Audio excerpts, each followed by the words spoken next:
Olá! Nossa aula de hoje vai ser sobre ajuste de avaliação patrimonial e demonstração do resultado abrangente, DRA.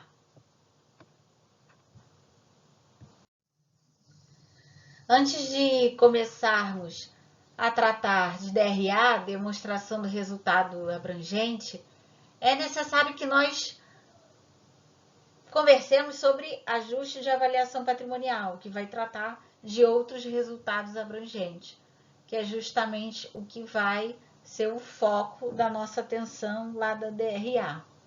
Então, vamos agora começar falando de ajuste de avaliação patrimonial. Por que surgiu a necessidade dessa conta de ajuste de avaliação patrimonial? Porque com as novas normas contábeis, houve a criação da avaliação de alguns ativos e passivos a valor justo.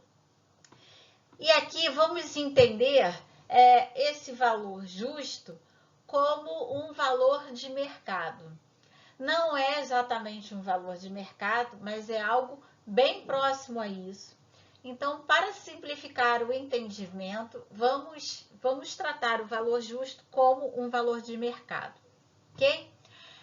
Eu coloco aqui para você ajuste de avaliação patrimonial, necessidade de avaliação de alguns ativos e passivos a valor justo.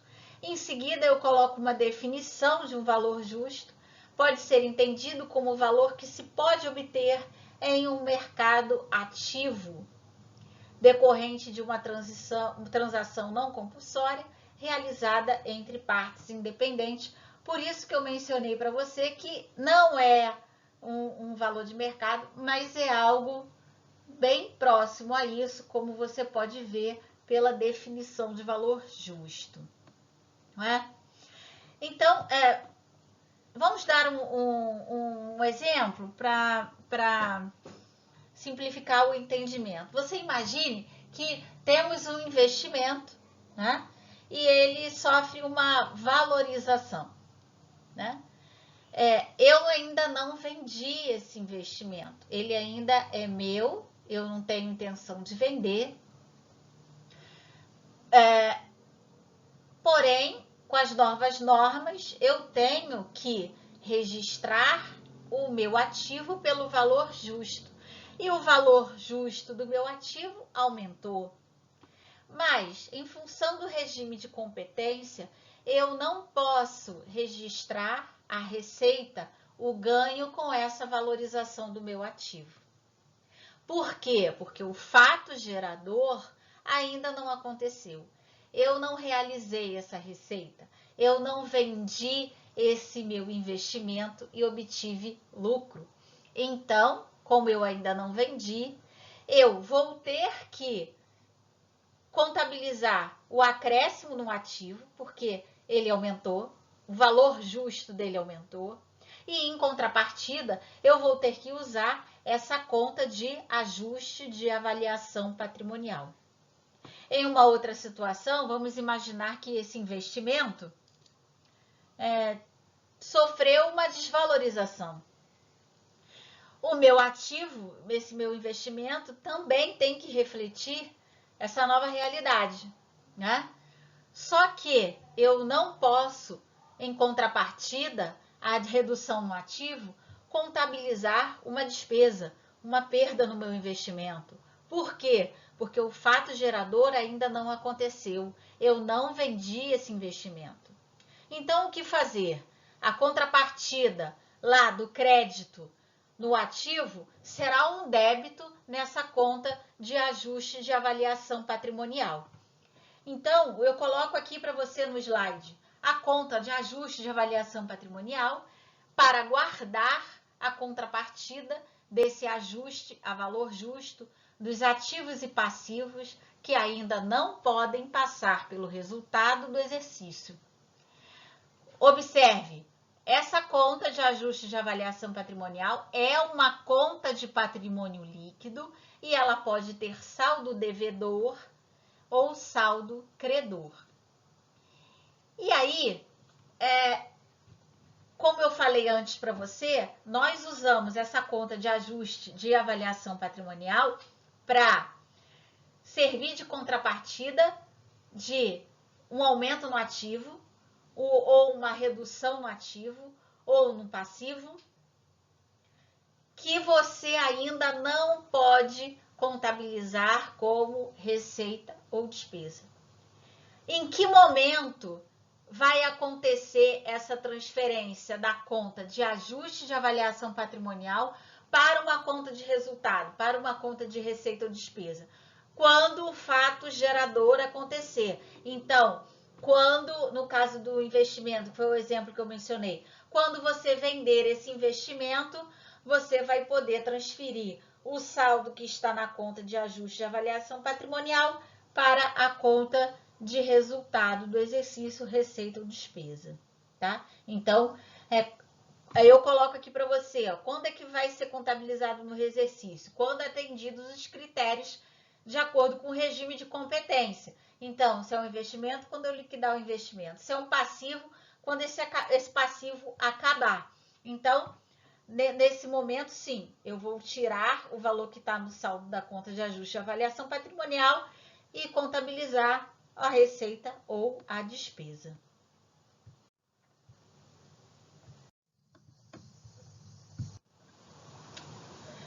Como avaliar a valor justo? Existem 3 alternativas para chegar a esse valor.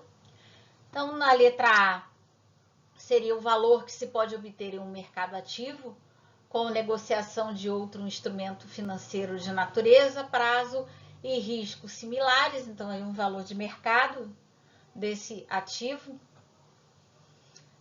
Na letra B, o valor presente líquido dos fluxos de caixa para instrumentos financeiros de natureza, prazo e riscos similares. Então, você calcularia em função da fórmula de valor presente, o valor presente líquido de todos os fluxos de caixa. E uma terceira alternativa é obter o valor por meio de modelos matemáticos estatísticos de precificação de instrumento financeiro.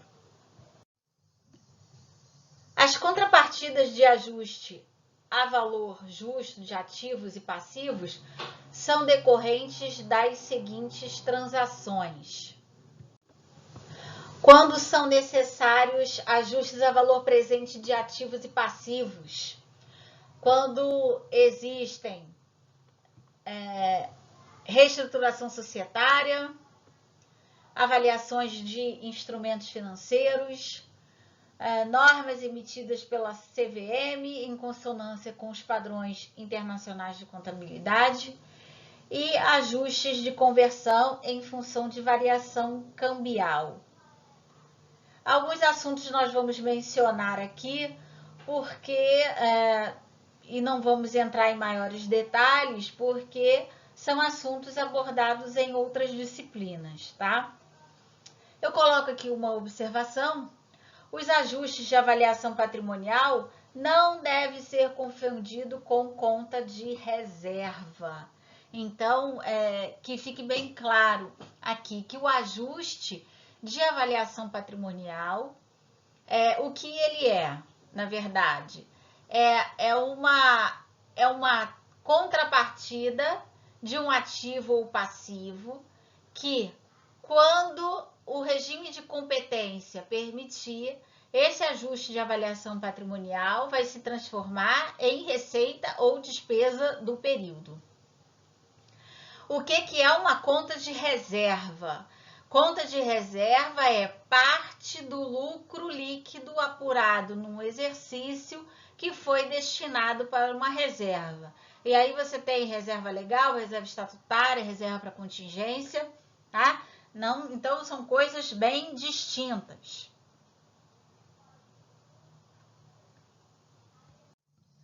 Vamos ver um exemplo agora de como aplicar esse ajuste a valor presente. Então, considere aqui uma avaliação de um instrumento financeiro que uma empresa possuía. O custo histórico dele, de R$50.000, e o valor justo, R$80 mil. Esse é um ativo que tem que ser avaliado pelo valor justo.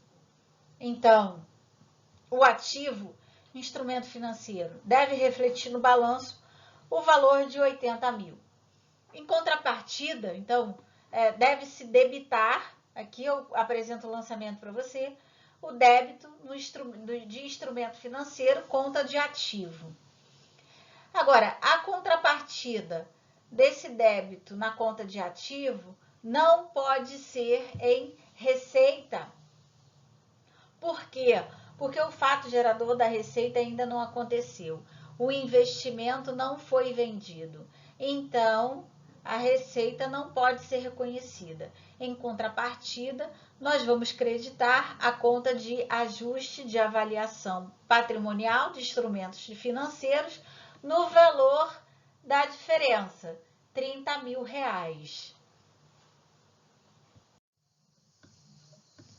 Agora, se considerando ainda um custo histórico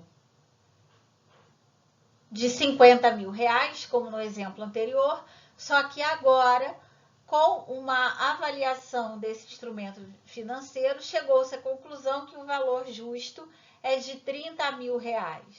O ativo também deve refletir agora esse novo valor justo de 30 mil.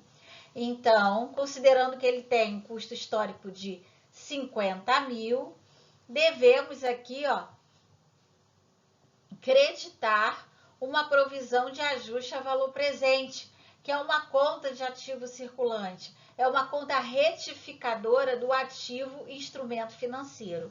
Então, o ativo líquido vai estar 50 mil menos o crédito agora feito na conta de provisão de 20 mil. O instrumento financeiro, o ativo, vai estar pelo valor líquido de 30 mil reais, que reflete o valor justo. Agora, a contrapartida aqui no débito não pode ser numa conta de despesa. Por quê? Porque o investimento não foi vendido. Então, vamos debitar uma conta de ajuste de avaliação patrimonial de instrumento financeiro. Então, chamo a atenção, através desses exemplos, que a conta de ajuste de avaliação patrimonial, ela tanto pode apresentar saldo devedor, também saldo credor. Coloco aqui um item C, digo para você, quando o instrumento for vendido, o saldo da conta de ajuste de avaliação patrimonial será transferido para resultado do exercício. Então, vamos imaginar lá o exemplo anterior em que eu tinha, um crédito na conta de ajuste de avaliação patrimonial. Por quê? Porque lá no primeiro exemplo, eu tinha uma valorização do meu ativo, instrumento financeiro. Então, eu tinha um crédito de ajuste de avaliação patrimonial. Quando eu vendo esse ativo, aí sim, eu vou fazer a transferência, eu vou poder reconhecer a receita. Então, que lançamento eu faria nesse momento? Eu debitaria o ajuste de avaliação patrimonial e creditaria a receita. E agora aqui, nesse segundo, que está aqui nesse slide, na letra B, em que eu tive um débito de ajuste de avaliação patrimonial porque o meu instrumento financeiro desvalorizou. Quando eu vender esse instrumento financeiro, eu vou poder reconhecer realmente a despesa. Então, que lançamento eu farei quando isso acontecer? Eu vou debitar despesa e creditar o ajuste de avaliação patrimonial. Agora vamos falar da demonstração do resultado abrangente. Em primeiro lugar, a DRA ela não é obrigatória pela 6.404. porém, ela é obrigatória pelo CPC 26. E por que demonstração de resultado abrangente? Porque realmente o resultado apresentado nesta demonstração, ele é mais abrangente, ele inclui coisas que não são consideradas na apuração do resultado evidenciada lá na DRE. E que outras coisas são essas? Inclusive as que são originadas lá daqueles ajustes de avaliação patrimonial. Vão ser considerados aqui na demonstração do resultado abrangente. Quando nós falamos anteriormente sobre ganhos e perdas em instrumentos financeiros, por exemplo, avaliados pelo valor justo, né, em que tínhamos lá a contrapartida com ajuste de avaliação patrimonial, esses valores ainda não são resultado, não é? Não representam receita e despesa pela DRE, pelo regime de competência, mas que vão fazer parte de resultados abrangentes. Então, os ajustes de avaliação patrimonial, qualquer ajuste, por exemplo, ajustes de conversão, eles vão ser tratados transitoriamente como resultados abrangentes, antes, né, de serem considerados como resultados. Esses resultados abrangentes são apenas alguns elementos previstos pelas normas, que depois vocês vão ser apresentados, e eles são exceção, ok? Então, esses itens que fazem parte do resultado abrangente, eles ainda não impactaram o resultado, né? Por isso não estão na DRE, mas esses resultados abrangentes impactaram o patrimônio líquido, não é? E foram registrados em contas de patrimônio líquido, transitoriamente. E quando deixarem de transitar pelo PL, serão reconhecidos como resultado. Então, a DRA, demonstração do resultado abrangente, ela é mais abrangente por quê? Porque ela vai incluir também esses resultados abrangentes. Então, o efeito que esses resultados abrangentes causariam se eles fossem considerados como receita e despesa, como se eles tivessem sido liquidados. Por isso, o nome abrangente. Então, vamos olhar o que eu coloquei aí no slide para você. A definição de resultado abrangente, está lá no CPC 26. Resultado abrangente é a mutação do patrimônio líquido que resulta de operações não realizadas com os sócios na sua qualidade de proprietários, ou seja, todas as variações do PL no período integram o resultado abrangente, exceto as transações de capital com os sócios, aumento de capital, por exemplo. Então, o que quer dizer esse resultado abrangente? São todas as variações do PL, exceto transações com o que envolve o sócio. Então, aumento de capital, redução de capital, distribuição de dividendo. A distribuição de dividendo diminui o PL, não é? Mas está relacionado ao sócio, então não faz parte do resultado abrangente. Também poderíamos citar aqui como exemplo do que não é resultado abrangente, porque faz parte dessa transação com o proprietário, a venda e aquisição de ações em tesouraria. No parágrafo seguinte, eu coloco aqui para você. São resultados abrangentes as receitas e despesas que integram o resultado e outros itens que não transitam pelo resultado. Então, o que eu quero dizer com isso? Né?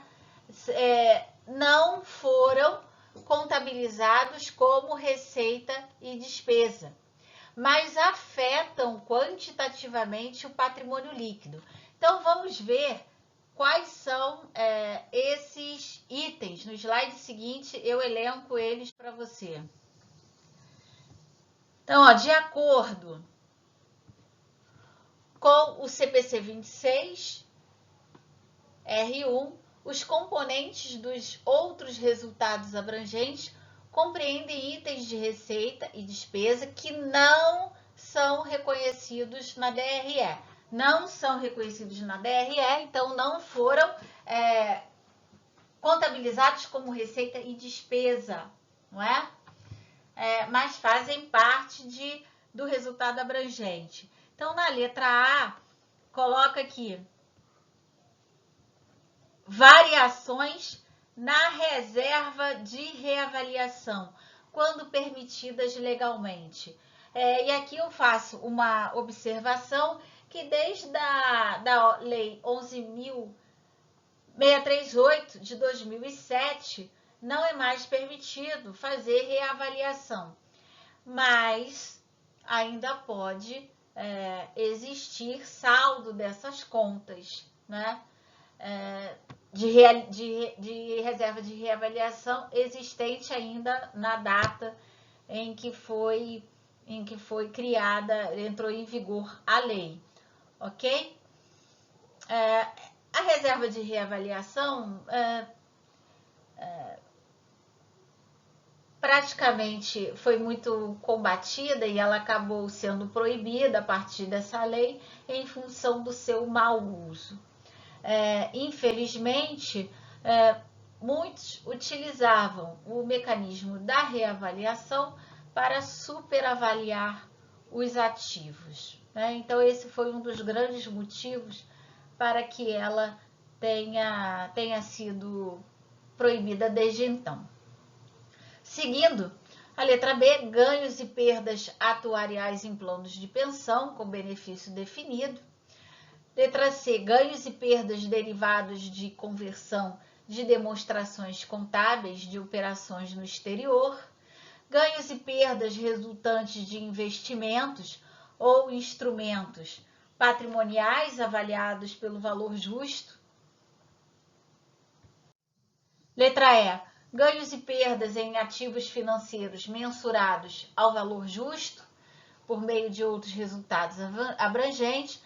Parcela efetiva de ganhos e perdas de instrumentos de hedge, de fluxo de caixa e os ganhos e perdas em instrumentos de hedge que protejam investimentos em instrumentos patrimoniais, mensurados ao valor justo, para passivos específicos designados como valor justo por meio do resultado. Então, observe que uma série de elementos bem específicos, então, são esses os únicos possíveis resultados abrangentes. Os resultados abrangentes são a exceção e, por isso, são esses aí que estão elencados para você. Um detalhe que esses elementos, eles devem aparecer na DRA líquidos dos impostos. Então, se você tiver por exemplo, um ganho com hedge, você vai ter que deduzir os impostos incidentes sobre isso, tá? Então, eu não entrarei em detalhes sobre eles. Nós conversamos no início da aula sobre instrumento financeiro e como fazer o ajuste de avaliação patrimonial, mas não vou falar, por exemplo, sobre conversão e falar de hedge, porque isso faz parte de outras disciplinas. Mas o que poderemos resumir de todos esses elementos é que eles, de certa forma, geram ganhos. Você tem ganhos ou perdas com todos esses elementos, só que esses ganhos e perdas não podem ser contabilizados como receita e despesa, então eles não transitam na DRE, transitam transitoriamente no PL. Então, nós vamos ter, no caso do instrumento financeiro, um ajuste de avaliação patrimonial. No caso de conversão, ganhos de conversão ou perdas de conversão de demonstração contábeis, nós vamos ter ajuste de conversão. Vamos ter nomes específicos, mas todos vão gerar o quê? Uma conta de ajuste transitória no balanço patrimonial dentro do patrimônio líquido e que poderão apresentar saldos devedores e credores, ok? Ainda temos aqui mais alguns elementos, ó. Eu pensei que tinha terminado. Alteração no valor temporal de opções, quando separar o valor intrínseco e o valor temporal do contrato de opção. Então, estamos falando novamente em hedge.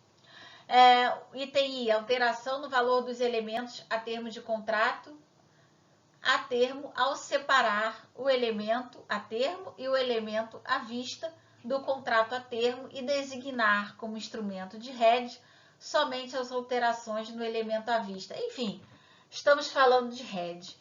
E eu aqui não vou entrar em maiores detalhes, porque vocês provavelmente vão tratar esse assunto em administração financeira, enfim, em disciplina específica sobre isso.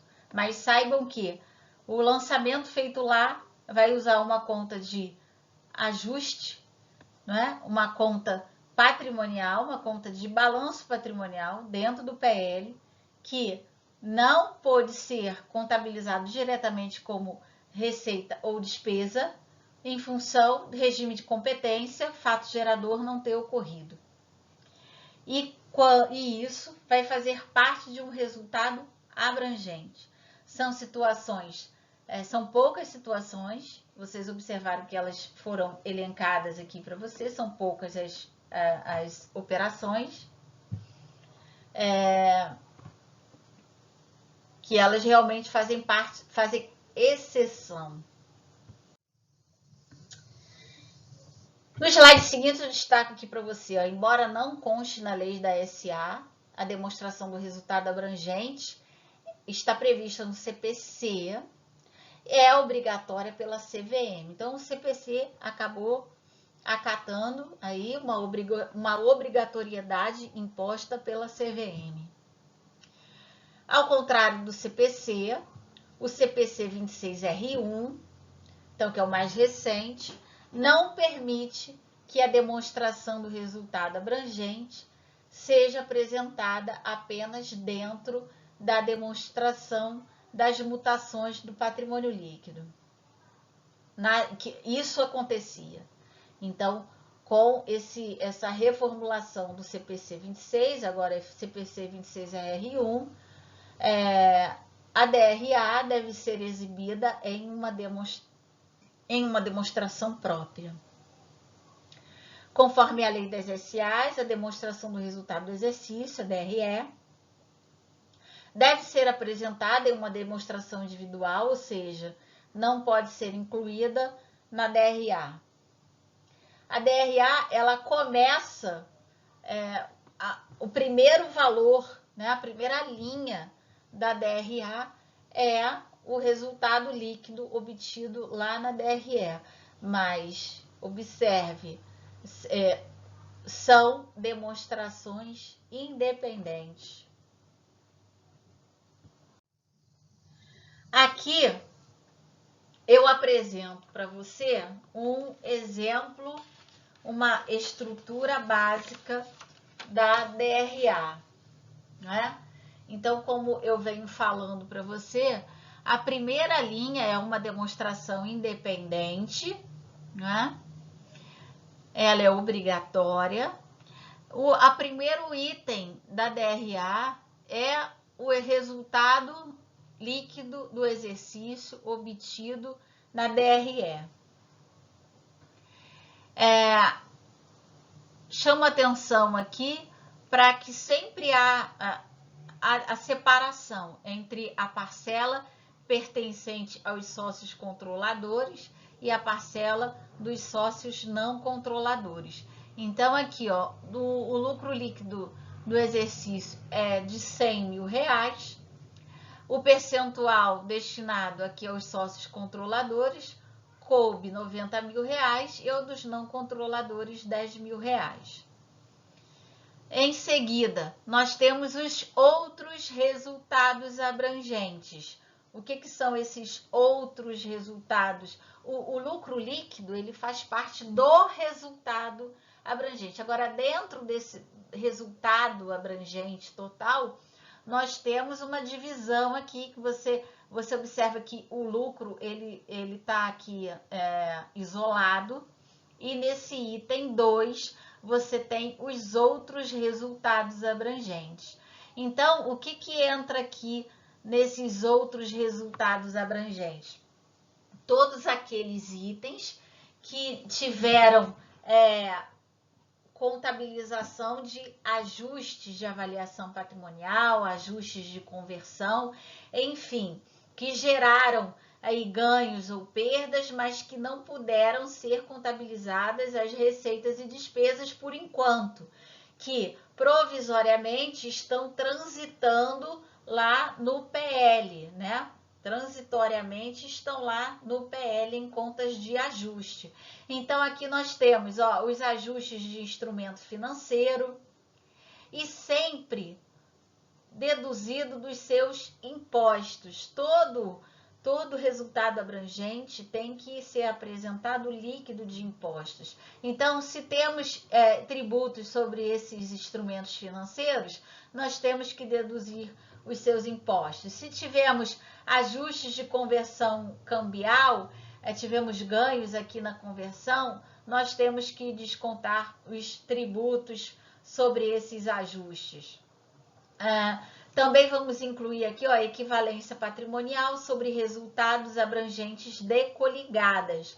Então, é importante também você obter lá da demonstração das empresas coligadas e controladas, na hora de fazer equivalência patrimonial, também os resultados abrangentes dessas empresas, não é? E aqui nós vamos ter, somando aqui os itens, o total dos outros resultados abrangentes, não é? Depois o item 2.1, efeito das reclassificações dos outros resultados abrangentes. Isso aqui caso exista alguma reclassificação.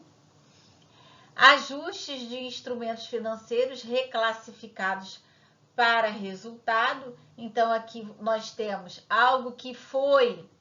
O que nós temos nesse item 2.1? Algo que antes era um resultado abrangente e deixou de ser, né? Porque ele foi reclassificado para o resultado. Então, deixou de ser um ajuste e se tornou, aqui no caso, uma despesa. Você vai diminuir, não é? Então, nós temos o item 1 menos o item 2, nós vamos ter o total dos outros resultados abrangentes. E, mais uma vez, temos aqui o resultado abrangente total. Vamos dividir isso. Qual é a parcela dos sócios controladores? Qual o percentual que cabe aos sócios controladores? E qual o percentual que cabe aos sócios não controladores? Estamos aqui, esse 40.000 apenas de outros resultados abrangentes. Aí sim, quando nós chegamos aqui no item 4, o resultado abrangente total. Aí sim, nós vamos pegar o lucro líquido com mais o resultado o total de outros resultados abrangentes, que é 40.000, aí sim nós vamos encontrar o resultado abrangente total de 140.000. E mais uma vez, ele divide qual é a parcela que cabe aos sócios controladores de 126.000 e qual é a parcela dos sócios não controladores. Então, o que nós podemos observar aqui da demonstração do resultado abrangente? Ela divide, nós podemos ver os três primeiros grupos que eu gostaria de primeiro chamar a atenção. O primeiro é o lucro líquido. Ele não faz parte de outros. Uma coisa é o resultado abrangente e outra coisa são outros resultados abrangentes. O lucro líquido ele vai fazer parte do resultado abrangente, do total. Agora, ele aqui na DRA, ele é o primeiro e ele fica isolado. No item 2, nós vamos calcular os outros resultados abrangentes, que são aqueles itens transitórios lá no PL. Tanto para o lucro líquido como para os outros resultados abrangentes, nós dividimos qual é a parcela do sócio controlador e qual é a parcela do sócio não controlador. Você observa isso no lucro líquido e observa isso aqui para os outros resultados abrangentes. Quando nós quando nós temos aqui o resultado abrangente total, também fazemos a mesma divisão entre o que é do sócio controlador e o do sócio não controlador.